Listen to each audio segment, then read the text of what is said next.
Bismillahirrahmanirrahim. Assalamu alaikum viewers. Our today's topic is very important for those students who have no idea at how to attempt paper. So today we will discuss about paper tricks and how you should fill your answer sheet, because many students remain confused in this regard even if they have covered their whole syllabus successfully, but they don't know how to put this material into their paper sheets. So we will discuss all major tricks inshallah today.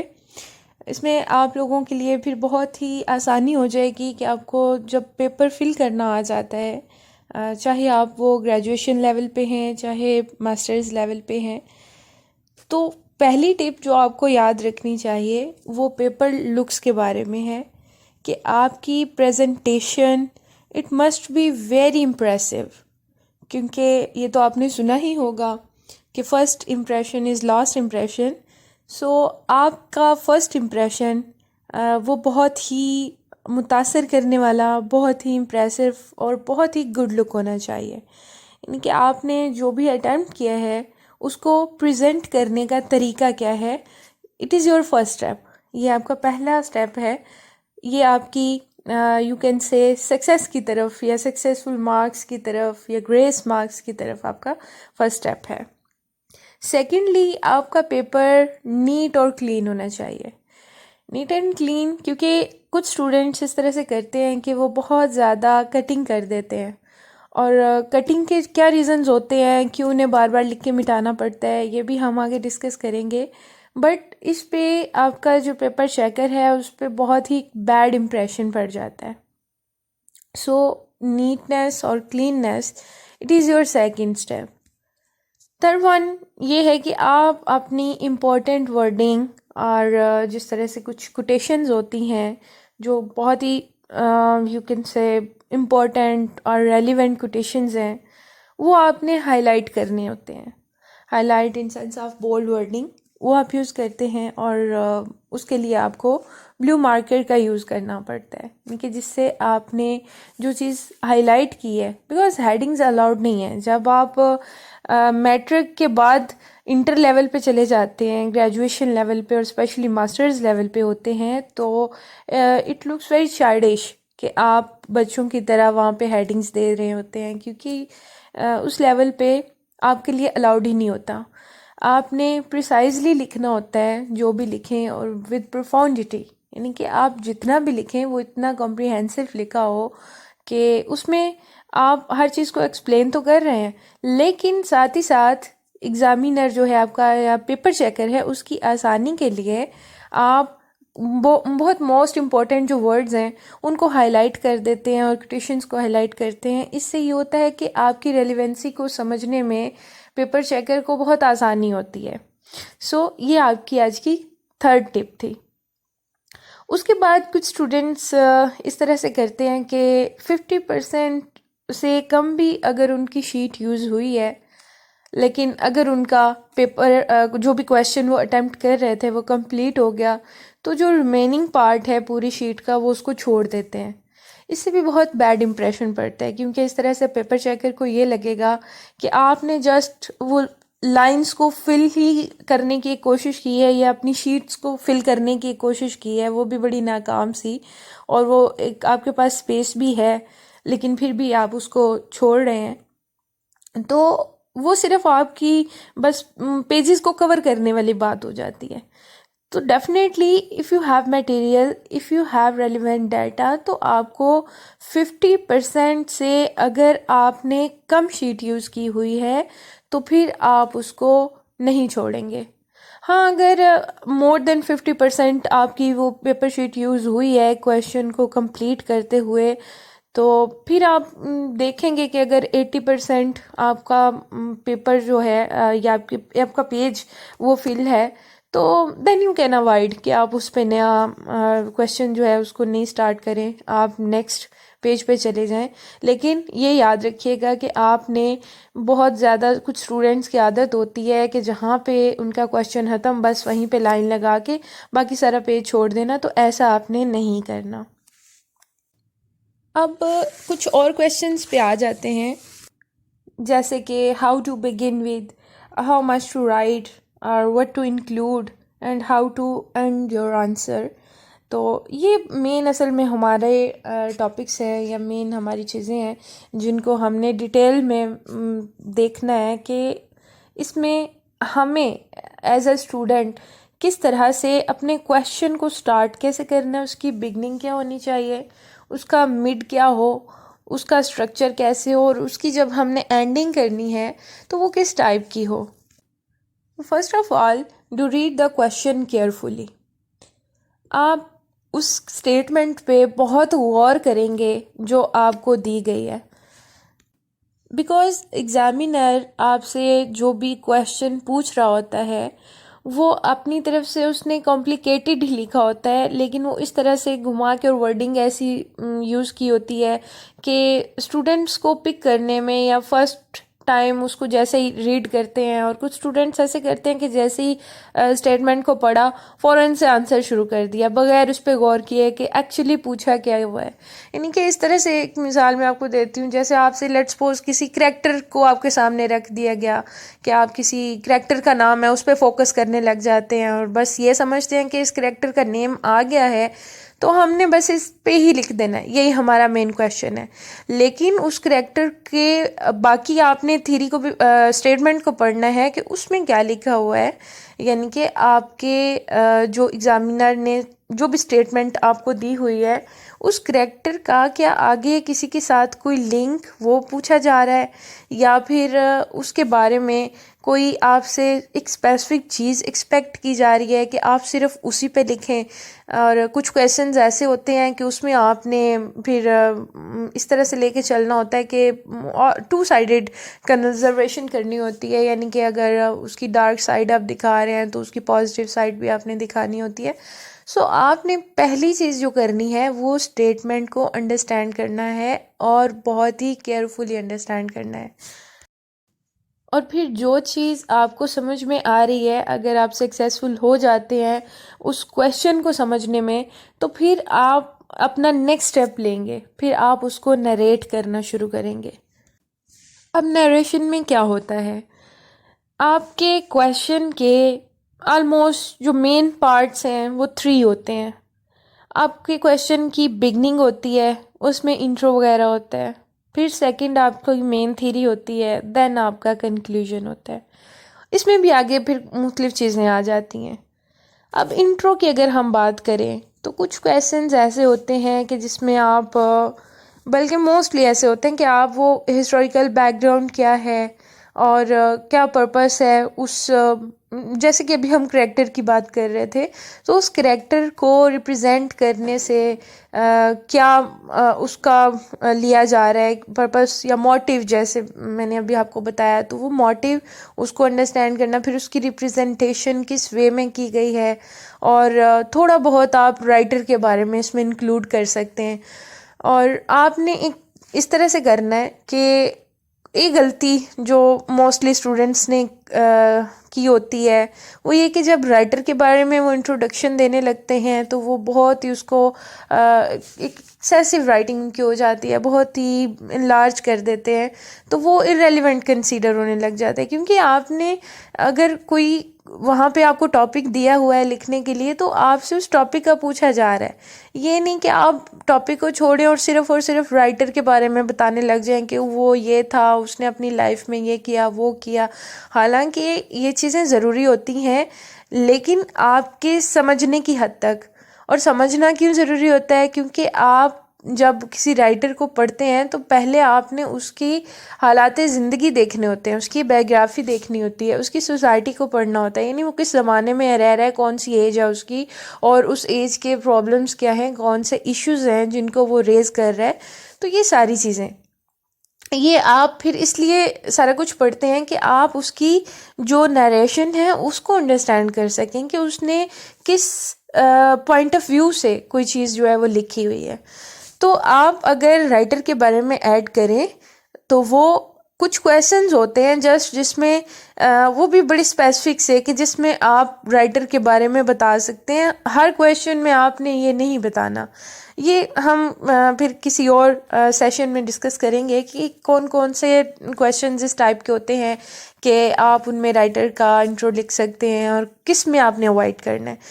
सो आप यहाँ पे फिर क्या करेंगे कि अगर कहीं पे आपको इंट्रो लिखना पड़ भी जाता है तो आप बहुत ही उसको शॉर्टली और नॉट मोर देन 1 पैराग्राफ, आपने उससे ज़्यादा उसको नहीं लेके जाना, उसमें बस आप उसका बता देंगे और फिर टू द पॉइंट बात शुरू कर देंगे।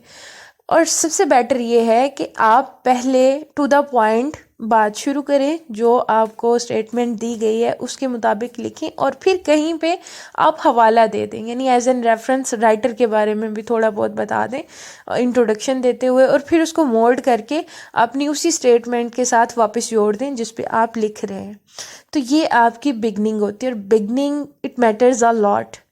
ये आपके हर क्वेश्चन का ही समझ लें कि फर्स्ट इम्प्रेशन होता है राइटर पे। अगर आप टू द पॉइंट लिखेंगे then you can impress your paper checker. अगर आप वहीं पे रेलिवेंट लिख देते हैं तो आपकी बाकी जितनी भी मार्वलस आपकी थ्योरी है वो उसका वो वाला इम्पैक्ट नहीं पड़ेगा। देन सेकंड आपका पार्ट होता है क्वेश्चन का मेन थ्योरी।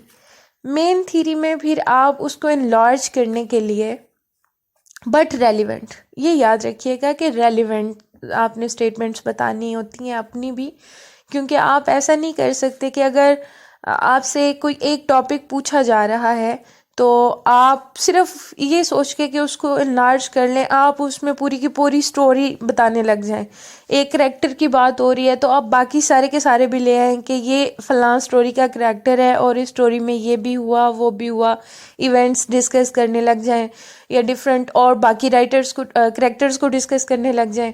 तो this is not the way. आपने ये चीज़ बिल्कुल भी नहीं करनी। आपने फोकस अपना मेन स्टेटमेंट पे ही रखना है और उसी को लेके चलना है। बट इनलार्ज करने के लिए अब आपके पास ट्रिक क्या होना चाहिए? ट्रिक ये कि पहली चीज़ होती है आपकी रेलिवेंट कोटेशंस और अथेंटिक होनी चाहिए।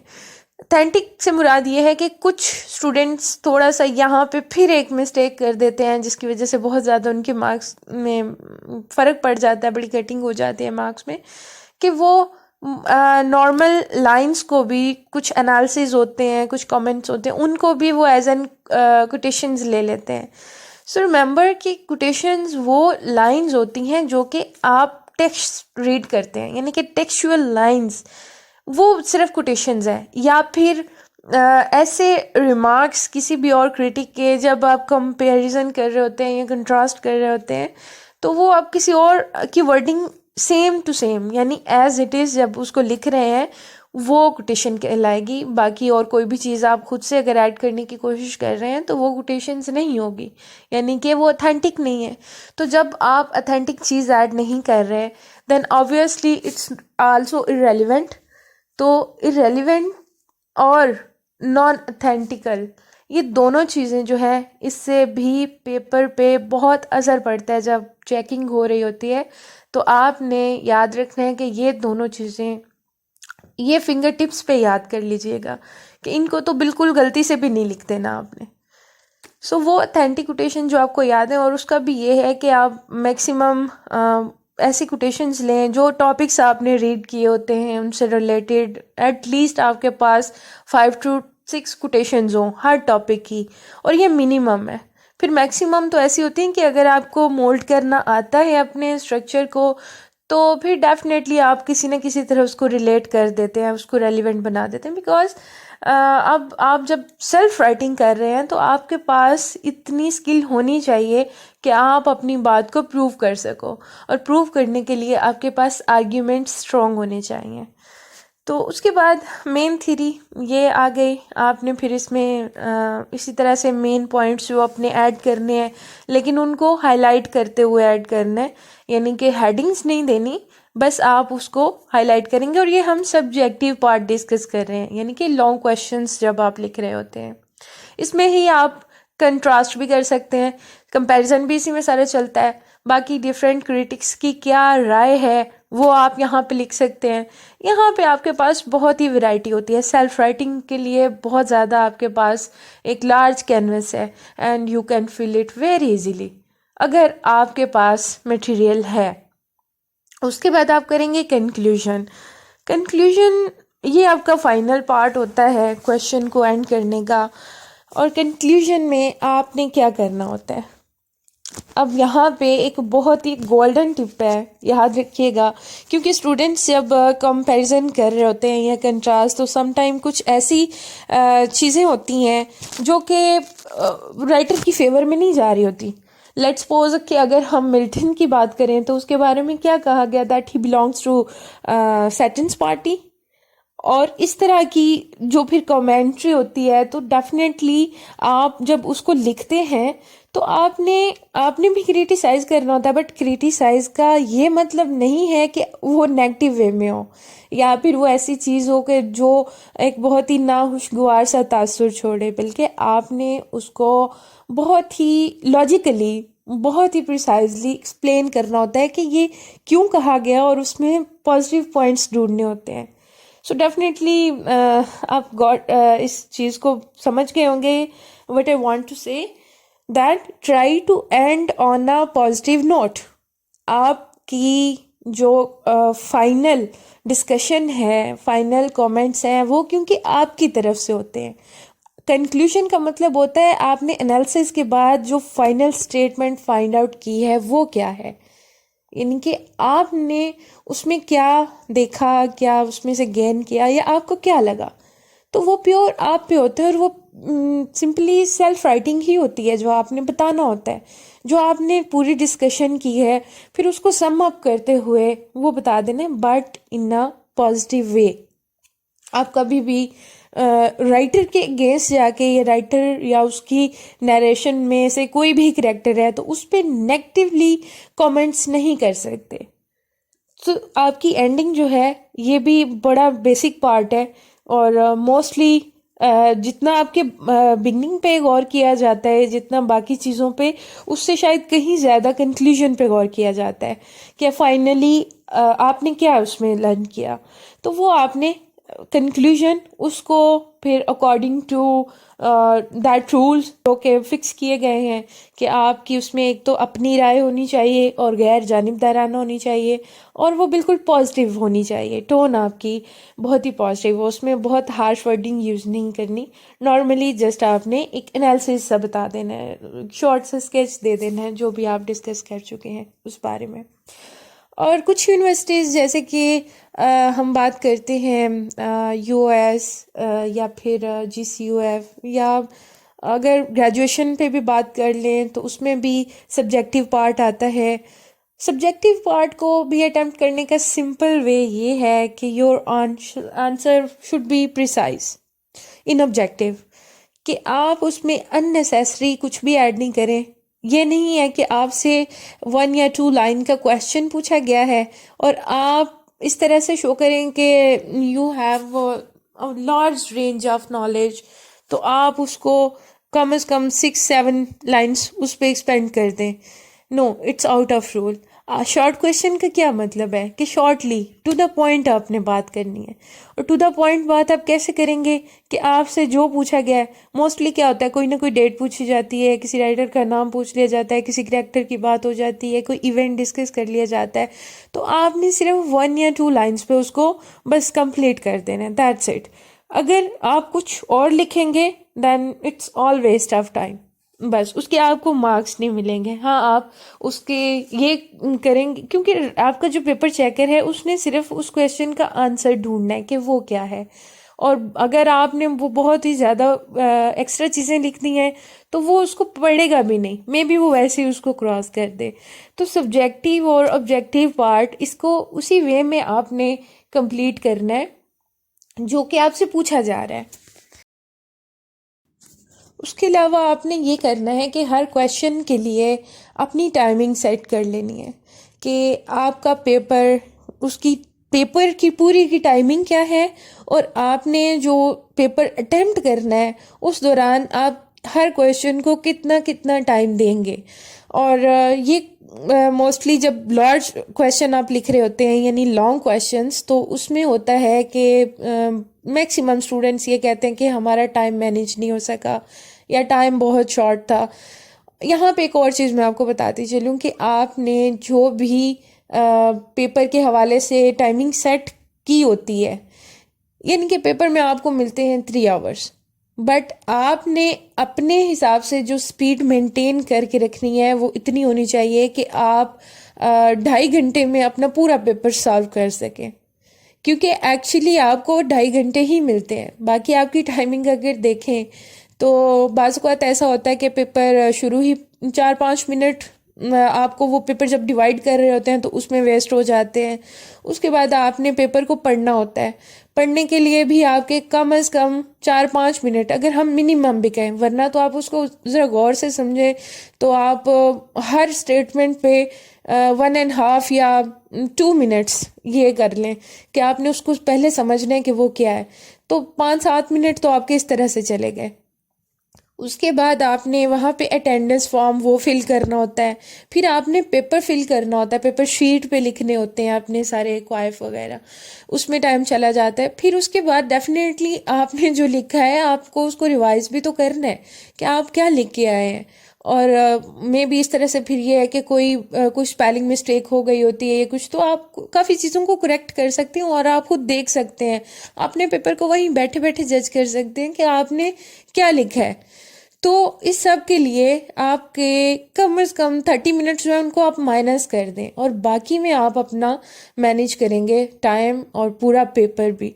तो उसके लिए बेहतरीन टिप ये है कि आप अपनी स्पीड उसको मेंटेन करें। और स्पीड मेंटेन कैसे होगी? जब आप बार बार लिखेंगे। Practice makes a man perfect. So आपने क्या करना है कि डेली आप अपनी रूटीन बना लेंगे कि जब तक आपने जो फिक्स किया अपने लिए स्पीड, आप उस तक नहीं पहुंच जाते उस लेवल तक, तब तक आप अपनी प्रैक्टिस को कंटिन्यू रखेंगे। तो जब आपकी स्पीड मेंटेन हो जाएगी तो टाइम मैनेज करना आपके लिए बहुत इजी होगा, बिल्कुल भी ये मुश्किल नहीं रहेगा। एक और टिप पेपर्स के लिए ये होती है कि आप पास्ट पेपर उसको ज़्यादा से ज़्यादा स्टडी करने की कोशिश करें। अगर बहुत ज़्यादा नहीं भी कर सकते तो एटलीस्ट लास्ट 5 इयर्स के पेपर्स को ज़रूर स्टडी करें।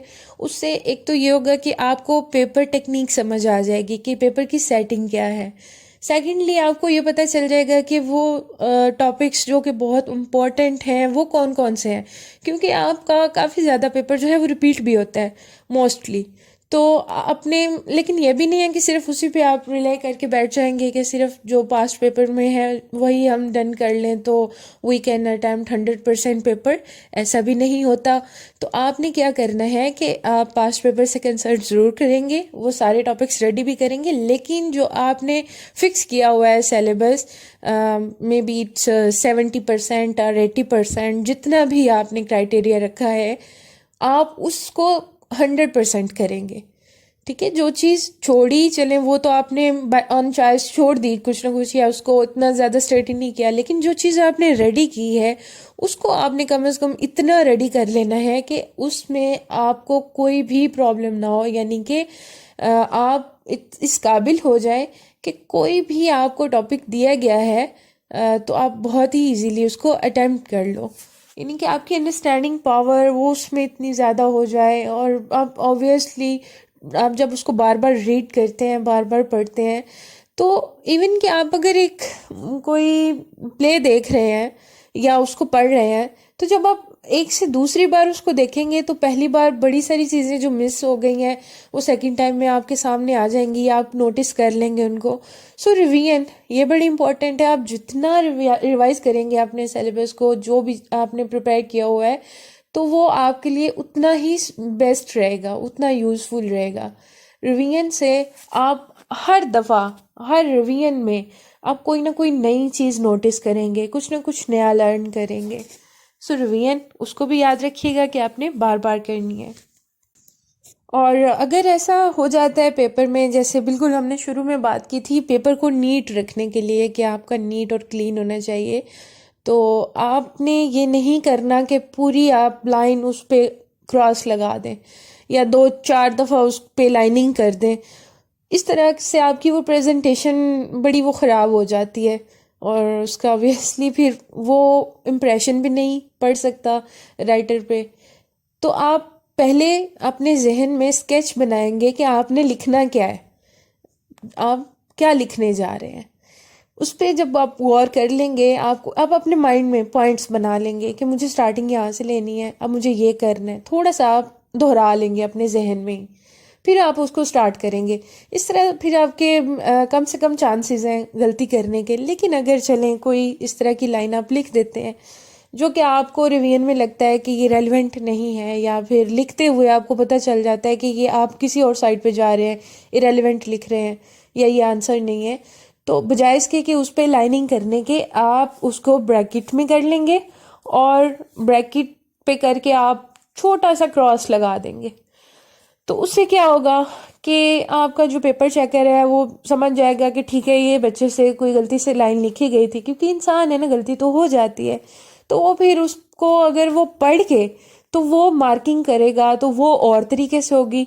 यानी कि कुछ स्टूडेंट्स स्मार्ट बनते हुए ये कोशिश करते हैं कि पूरा पैराग्राफ भी गलत लिखा गया है या इरेलीवेंट है, तो शायद, यानी वो एक उनका एक हाइपोथेसिस होता है कि अगर हम इसको नहीं मेंशन नहीं करते तो शायद पेपर चेकर को पता ही ना चल सके। लेकिन ऐसा नहीं होता। आपका जो पेपर चेकर है वो डेफिनेटली अगर उस पोस्ट पे बैठा है तो वो इन सारी चीज़ों से गुजर चुका है, उसे पता है कि ये सारा कुछ क्या है। अगर आप उस गलती को हाईलाइट कर देते हैं, लेकिन इस वे में जो कि एक बड़ा सूटेबल सा मेथड है, आप पेपर को बहुत गंदा भी नहीं करते और बता भी देते हैं कि जी यहाँ पे रेलिवेंट है, यानी कि you are accepting your own mistake. तो फिर पॉसिबिलिटी यही है कि बल्कि डेफिनेटली आपका जो एग्जामिनर है या पेपर चेकर है वो आपके क्रॉस को देख के वो उस लाइन को नहीं पढ़ेगा, वो नेक्स्ट स्टार्ट कर देगा। और फिर जो आपकी मार्किंग होगी वो और तरीके से होगी। लेकिन अगर वो उसको पढ़ लेता है और वो फाइंड आउट कर लेता है कि ये गलती है, तो शायद आपने आगे पीछे सही भी लिखा है लेकिन उसका माइंड उसी गलती पे फिक्स हो जाएगा। तो आप कटिंग को अवॉइड करेंगे, बहुत ज़्यादा कटिंग को। आप जो भी लिखेंगे सोच समझ के लिखेंगे, और अगर आप सोच समझ के लिख रहे हैं तो फिर आपकी गलती करने के चांसेस कम से कम होंगे। और फाइनली जो आपने करना है वो ये कि इस तरह से नहीं कि आप बस पेपर शीट को लगे कि फिल करना चाहते हैं, यानी कि गलत सही जो भी जहन में आ रहा है लिखे जा रहे हैं, या फिर आप लिख इस तरह से रहे हैं, आपने वर्ड्स को बहुत बड़ा बड़ा करके लार्ज करके लिख रहे हैं कि साफ पता चल रहा है कि स्टूडेंट जो है वो जस्ट फिल करना चाह रहा है, यानी कि इसके पास इतना नॉलेज इतना मटेरियल नहीं है। तो आप चाहे थोड़ा सा कम लिख लें लेकिन टू द पॉइंट लिखना ये बहुत ज़रूरी है।